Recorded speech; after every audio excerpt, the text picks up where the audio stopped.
رمضان میں زکوٰۃ کا کیا طریقہ ہے، اور اگر کوئی شخص زکوٰۃ نہ دے سکے تو کیا حکم ہے؟ تو یہ زکوٰۃ فرض ہوتی ہے جب سال گزر جائے، صاحب نصاب ہے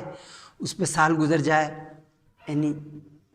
اسلامی کیلنڈر کے مطابق اگر وہ زکوٰۃ دیتا ہے محرم کے مہینے میں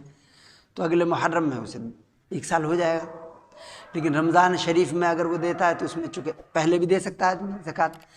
تو اگر اس پہ صاحب نصاب ہے رمضان شریف میں ادا کر دے اسے ثواب ملے گا۔ ضرورت مندوں کو نصاب اگر پورے ہو جائے، 52.5 تولہ چاندی، 60 تولہ سونا، یہ اتنا بینک بیلنس اتنا آ جائے، یہ اتنا ملا کے تجارتی سامان ہے اس کے پاس، تو ان سب ملا کے اگر اتنی قیمت ہو جاتی ہے،